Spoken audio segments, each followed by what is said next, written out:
the new folks here, this is IO 2022, the afternoon sessions. We are excited to bring you jam-packed back-to-back sessions with a variety of amazing speakers. And the first one I'll announce today is Pagels-Minor. They are a fierce diversity advocate, thought leader on product and culture development in tech companies.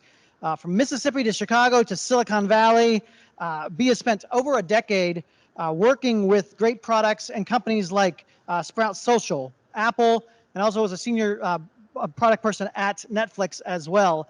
Going to be talking about product market fit, which I know is so important to not only startups, but to corporate innovators who are trying to get something up and going. So without further ado, let's give B a standing ovation as we normally do for B Pagels-Minor.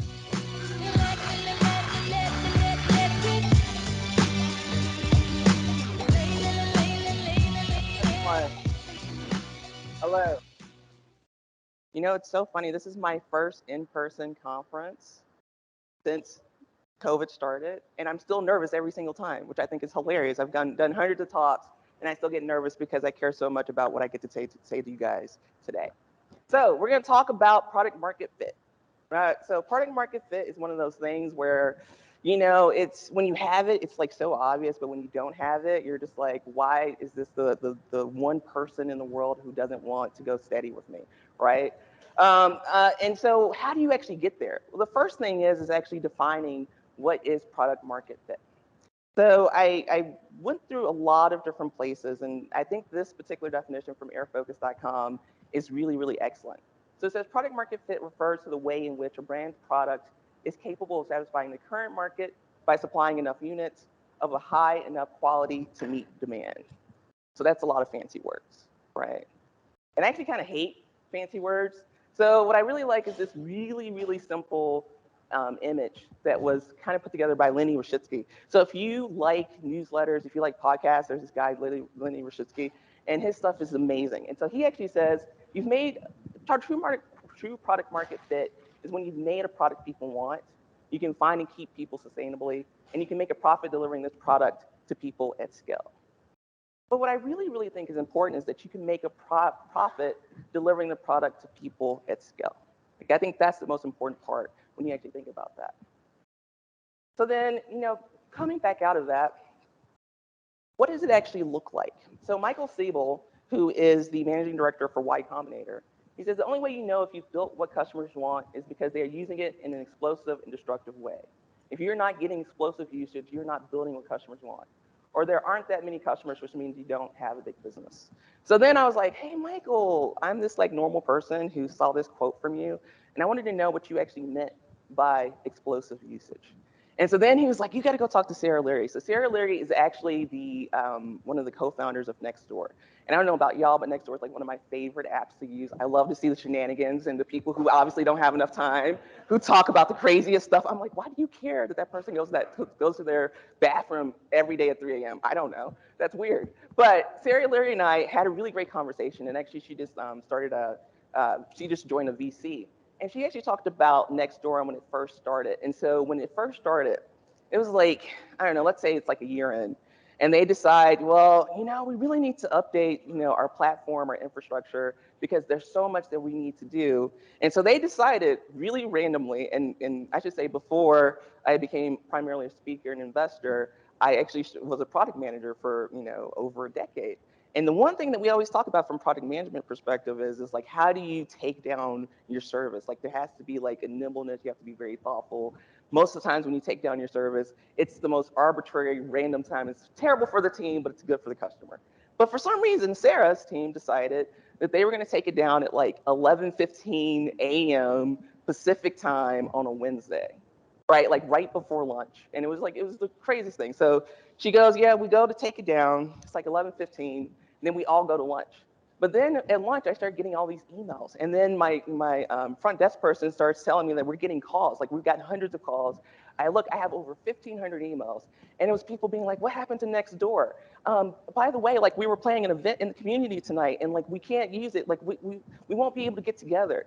And she realized, she was like, this product is really, really important to people. She had no idea because, she hadn't really taken the time to talk to some of the customers to understand how important it was to their community.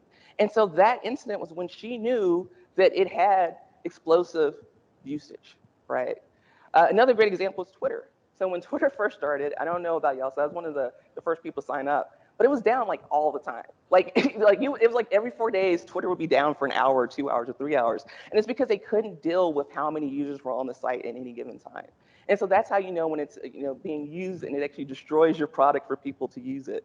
That's a great example of when you have product market fit. Next up is Nikhil Singhal. So Nikhil Singhal is the Chief Product Officer for Credit Karma.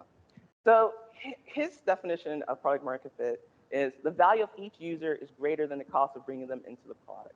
It means there are enough customers out there and you can efficiently bring them in. Another way to talk about that is the word of mouth effect, right? So when your product becomes so ingrained in someone's life that they actually reach out to their friend or their family member and go, hey, you got to try this out. And that's why referral services and things like that work so effectively for companies when they're trying to grow their product over time. But the most important part of that is it gets back to this idea of profitability, right? One of the biggest expenses for most companies when they first start is not people, right? It's not engineering resources. It's really the marketing. You spend so much money on marketing. I actually had a client recently. They divulged to me because they were like, "B, we're going to be truthful with you now." And I was like, we haven't been being truthful. I was like, what does this mean? You don't trust me? But, they were like, look, so just before you started, we actually were spending like $500,000 a month on marketing. And so, that's why our runway went from 22 months to 6 months. And that's why we had to bring you in to help us figure out what we were doing wrong. And the reality is that is not a sustainable model. And that's why when you have true product market fit, it's a product that's so useful to people that they actually refer others to it.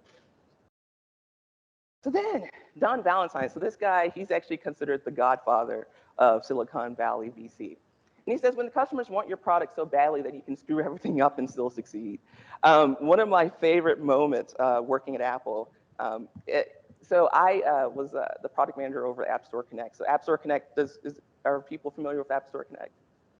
So App Store Connect is essentially the front door to the App Store. If you are a app developer, game developer, you have to submit your app through the App Store Connect. That includes like the binaries, the metadata, all that information. And then once it's approved, it actually ends up on the App Store. So if you don't get through App Store Connect, you're never going to be on the App Store. And what's really fascinating about that is that the App Store actually has to be opened every single time the OS gets updated. Most people don't realize that. And so there's people like me who are sitting at in a war room of like 50 engineers going through and making sure every single aspect of the store is ready before we open it when like iOS 16 or Mac OS 12 or something like that comes out. And one year when I ran it, which to my detriment, I don't like to fail. And this particular one, we planned for everything. Like we planned for scenarios that we were just like, this probably is not going to happen, but we're going to plan for it. But the one thing that we didn't plan for is that there was also an infrastructure overhaul going on in the App Store. And so one piece of code wasn't there. And so the App Store was supposed to open at like 11 a.m. Pacific time, and it didn't open until 11:30. I got 22,000 emails asking me what the hell happened. And I was like, it's our fault for trying to be great for you. But the cool thing about that is really talking about the fact that you can truly screw up. And if your product has product market fit, they will still love you and they will still come use your product. In the case of the app, the App Store, we also make their money. So I had a little bit of grace there.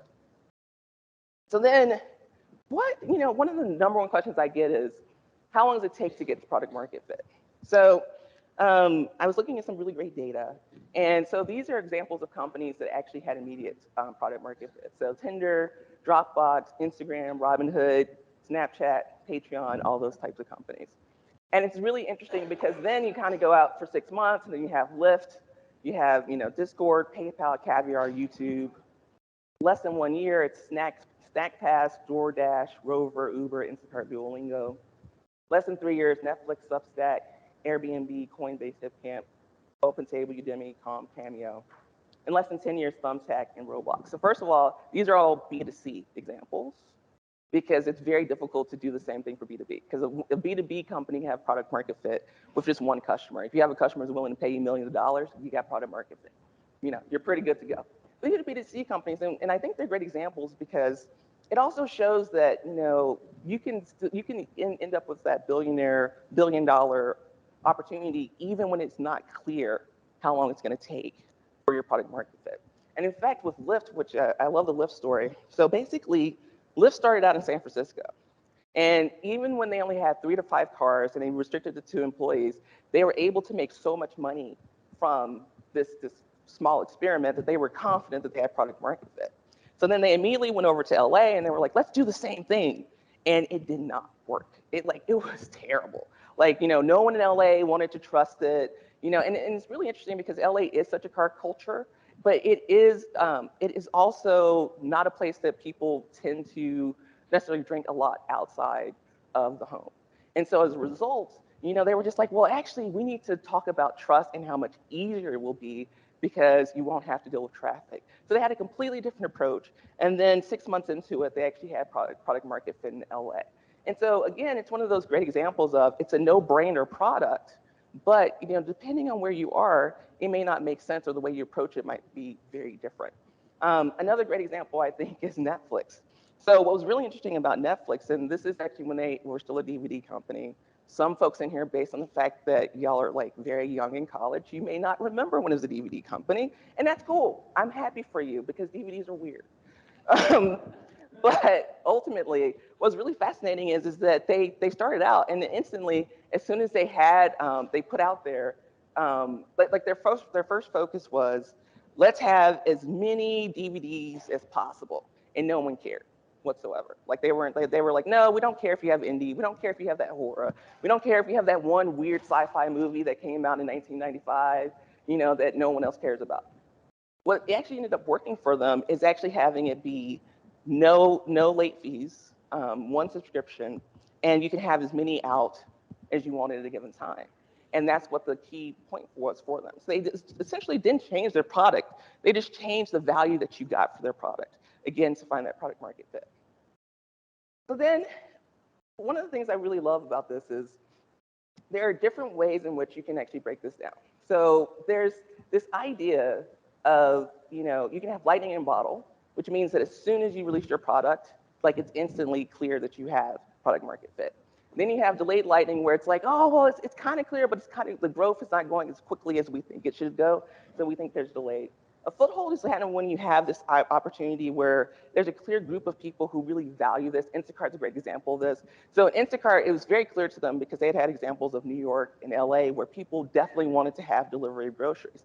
What they didn't understand is what that looked like. And so when they actually continued to do their research, what they found is that people wanted to be able to shop at their specific grocery store. So the most important thing for them was actually creating partnerships with different grocery stores and individual communities, and that allowed them to really grow exponentially from that point on. Then you have milestone people. So it's like, oh, well, for Airbnb, actually, the Airbnb founder, he was just trying to, one of his biggest milestones is actually when his mom rented an Airbnb on his service, because his mom said, this is the dumbest idea, it's not safe, I will never use it. And then she actually booked the Airbnb, and he was like, I know we were gonna win. He's like, if I can convince my 60-plus-year-old mom to do it, I can convince anyone to do it. And then you have the people who grind. It's like you just keep working and working and working. You never really have like that specific like takeoff growth, but it still kind of works out for you in the end. Now, I just showed you that great chart about all these different places. And honestly, why would you come to this presentation if I was only going to tell you what product market fit looks like? There's a lot of articles about that. So let's go back to that chart. And then let's highlight Robinhood, Netflix, Uber, Instagram, Snapchat, Instacart, Cameo, Airbnb. Because the 2022 effect says a lot of those companies that historically had very clear product market fit, actually maybe they don't. And the main reason for that is what we talked about at the very beginning, which is how can you make this product sustainably and profitably, right? So Instagram is a great example of a company that has been acquired by Meta. And so one of their main responses to 2022 was, let's go with Reels, right? Because TikTok is so dangerous. But then their customers actually said, WTF, I hate that, right? And so it's a great example of one of those things where if you chase profitability without also still making sure that you provide the value for your customers, you're going to lose that product market fit. And so right now they're going through the process of dismantling all of that and trying to, their CEO just came out with this really interesting note that he sent to his team. And he said, we've talked to creators, and our creators said, in every measurable way, we don't measure up. And so our only focus for the next 2 years is actually to create all the value that we possibly can for creators. And so again, it's going back to the basics of what value do we create and how do we create that for people. Then you have Netflix. So Netflix said, and actually when I was a Netflix employee, I heard this from Ted Sarandos, I heard this from Reed Hastings, I heard this from every single senior leader. We will never have advertising. And I remember sitting in those meetings because, I was a senior data product manager for finance and membership data, which meant I knew exactly how much money we made. I knew exactly how much money we spent. And I was like, this is not sustainable, right? The only way this becomes sustainable is if you have another alternative resource, right?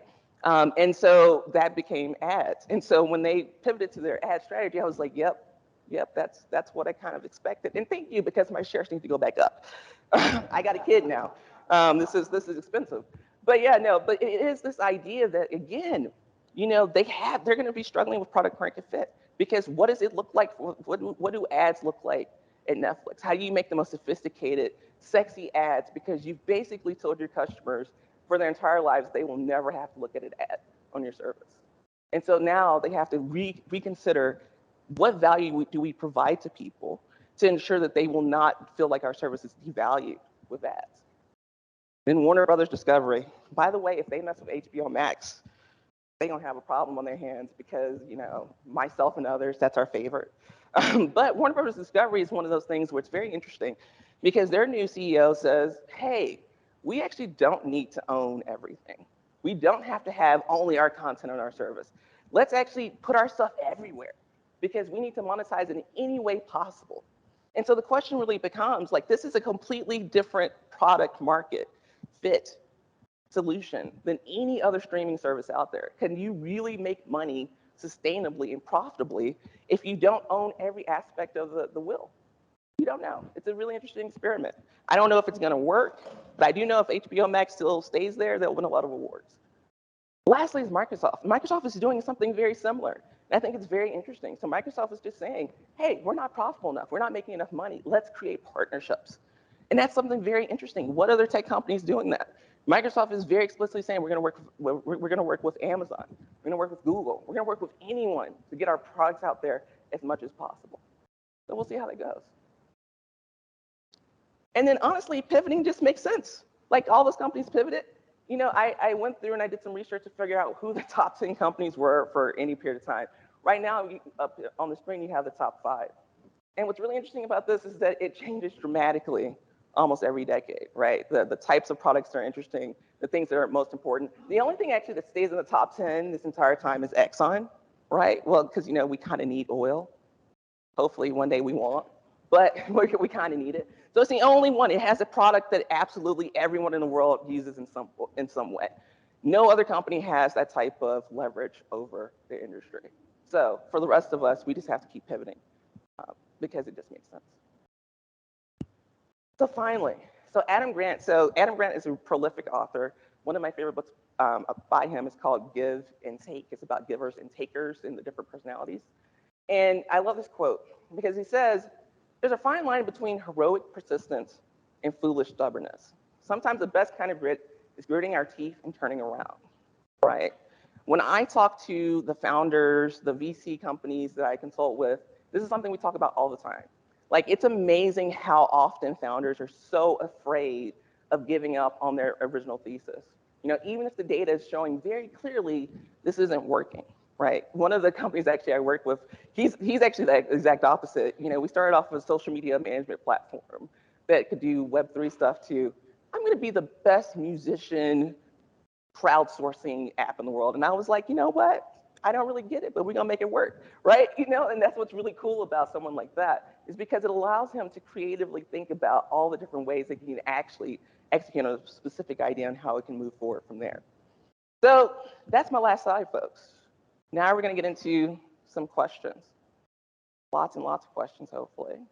Also, the one thing I will say, and I wanted to say this really quickly. So Brian and I randomly met through my podcast co-host, and it was so funny because she told me, she's like, We don't really know that much about this conference, but Brian seems like a cool guy. And I have to say, it's worked out pretty well. So thank you, Brian, for Thank you for having this coming. conference. So yeah, we got some time for some questions. We have mics right here, and we also have some runners if you have some questions. So throw up your hands and let's get to it. Don't be shy.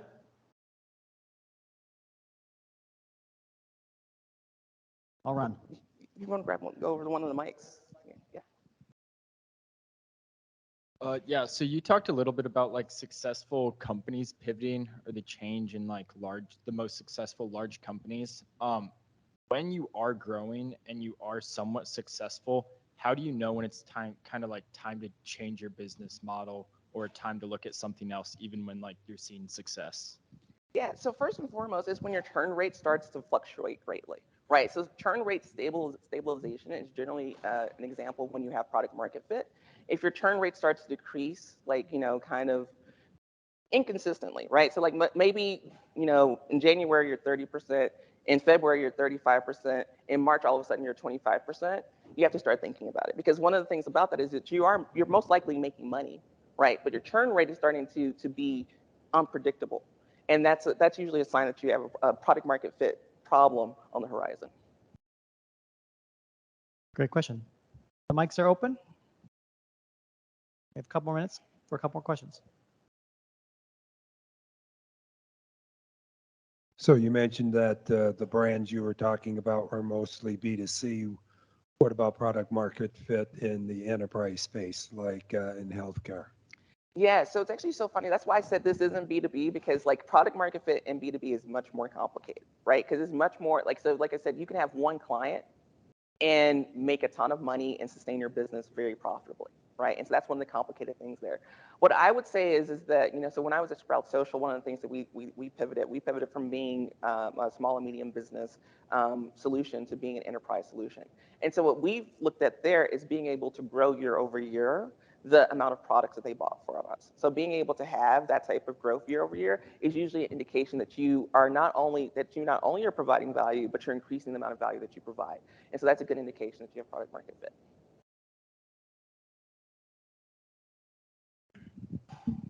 In addition to that, from a product market fit standpoint, there's a company like Salesforce that never changes, just keeps on buying more companies.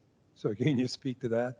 Yeah, so actually what's really interesting about Salesforce is that because they continue to buy additional companies, they are technically growing the amount of the contracts they have with people, right? So what ends up happening is they acquire that company for XYZ amount, and then you as the end user decides to add on that package to your particular product, and so then they are still growing, right? The question just becomes how many of those package add-ons do they need to actually have over time to justify the sale price that they purchased the thing for.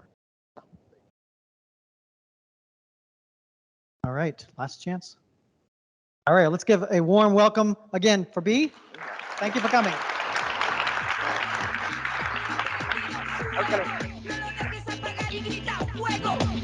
All right.